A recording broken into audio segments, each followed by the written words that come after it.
안녕하세요. 구상담 클리닉 부원장 나연정입니다. 부부가 살아가다 보면 서로 불만을 맞닥뜨리는 순간이 오는데요. 배우자가 불만을 제기할 때 그 불만에 참 다양하게 반응하며 살아가는 것 같습니다. 각각의 반응 유형은 자신에게는 고유한 방식이지만 배우자의 감정에 와 닿을 때는 너무나도 다른 결과로 이어지기 때문에 불만을 다루는 방식에 따라 부부 관계가 개선되기도 하고 악화되기도 합니다. 오늘은 이 불만을 다루어가는 부부의 5가지 유형과 그 결과에 대해 알아보려고 합니다. 먼저 배우자 불만 대처 첫 번째 유형은 자기 불찰을 인정하고 사과하는 유형입니다. 이 유형은 부부관계에 가장 긍정적이고 또 개인의 성숙한 인격에서 비롯되는 대처 방법으로 자신의 부족함 혹은 무관심으로 인해서 배우자에게 상처를 주었다는 것이 인정을 하고 또 사과를 해서 부부관계를 회복시켜 나가는 가장 이상적인 대처 유형입니다. 특히 사과는 부부간의 감정적 연결을 강화시키고 상대에게 상대의 감정을 존중한다는 신호를 적극적으로 보내는 것이에요. 네, 이 신호를 받은 상대는 자신의 상처가 인정되었다고 느끼고 그것으로 인해 감정적인 치유가 이루어집니다. 그런데 이 사과하기에서 유의할 점은 이 사과가 진정성이 없거나 혹은 지속적으로 같은 실수가 반복이 된다면 사과의 효과는 점점 사라지게 된다는 것이고요.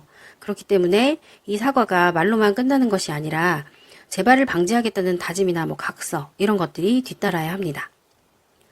다음으로 배우자 불만에 대한 대처 2유형은 별일 아니라는 식으로 축소시키기입니다. 이 유형은 상대방의 불만을 무시하고 그 문제를 작게 보려는 시도입니다. 이는 상대의 감정과 불편함을 무시하는 것으로 불만을 제기한 배우자를 예민하거나 과민 반응을 보이는 사람으로 몰아세우는 형태로 나타나는데요. 그 정도 갖고 예민하게 굴고 그래. 그냥 좀 지나가. 상대의 정당한 감정과 불만을 무시하고 문제를 제대로 해결하지 않은 채 회피하려는 방식입니다.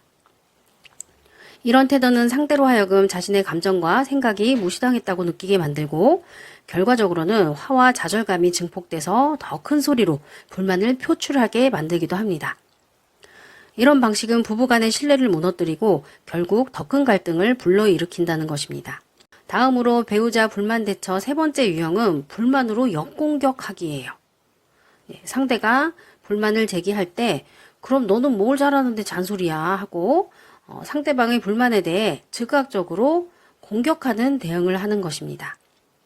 배우자가 제기한 불만을 해결하려는 생각이 전혀 없이 오히려 상대방의 단점을 지적하면서 공격을 통해 불만을 무기력화시키는 시도입니다. 이런 경우 부부는 즉각적으로 싸움이 발생하기도 하죠. 근데 이런 반응은 특히 감정적으로 매우 불안정한 사람이 많이 하는 반응이고요. 상대방의 불만을 해결하려는 의지가 없음을 보여주기 때문에 부부 사이에 상호 불신이 강화됩니다. 그래서 갈등이 격화되는 직접적인 원인이 되죠. 다음으로 배우자 불만 대처 네 번째 유형은 무시 회피하기입니다. 이 유형은 상대방의 불만이나 고통에 대해서 무관심하게 행동하는 것인데요. 배우자가 아파하고 힘들어하는 상황에서도 이를 외면하고 부부가 함께 해결해야 될 문제에 대해서 나 몰라라 하는 태도를 취하니 배우자가 열불이 나겠죠. 당신 쌈 닦기질 누가 모를 줄 알아? 불만투성이 당신 성격이나 고치고 와 라고 하고선 자기만의 동굴로 쑥 들어가 버리는 거죠. 근데 실제로 이런 경우는 주로 불만을 가진 배우자가 좀 감정적이고 극단적인 언행으로 달겨들고 불만을 표시할 때 상대가 무시와 회피의 동굴로 도망가는 이런 형식이 많이 재현되는 것 같습니다. 여하튼 이 불만을 표현한 배우자로 하여금 배우자는 어떤 감정을 느낄까요? 억울함과 무기력감을 느끼게 됩니다. 그러면 이 불만을 가진 배우자는 점차 자신이 무시당한다고 느끼고 정신적, 감정적으로 소외되고 또 심신의 질병이나 이런 것들을 얻게 되거나 관계의 갈등, 다른 가족 간의 갈등으로 전염되기도 하고요. 침묵하고 억압하기예요. 이것은 불공평이 유지되는 결혼 생활을 강요하는 것과 마찬가지인데요. 이 유형은 상대방의 불만에 대해서 침묵으로 일관하거나 나는 모른다 라는 식으로 너가 맞추라 라고 억압을 합니다. 상대의 불만이 해결되지 않더라도 나는 불편함이 없다. 시간이 지나면 적응할 것이다. 불만은 네가 알아서 하라 식입니다. 아마도 부부의 권력이 동등하지 않은 가운데 약자가 불만을 제기할 때 이런 일이 종종 일어나곤 합니다. 당신은 돈도 못 벌어오는데 애나 보면서 편하게 살면서 뭔 불만이 그렇게 많아. 그치, 감사히 생각하고 살아.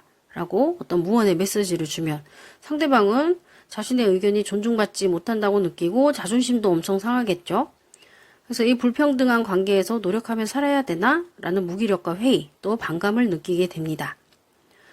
억압은 일시적으로는 갈등을 잠재우는 것처럼 보일 수 있지만 시간이 흐를수록 더 좌절과 불만을 쌓게 되고 이는 가족관계의 다른 갈등으로 이어지기도 하고 마찬가지 폭력이나 이혼 혹은 외도와 같은 심각한 문제에 직면하는 경우도 있습니다.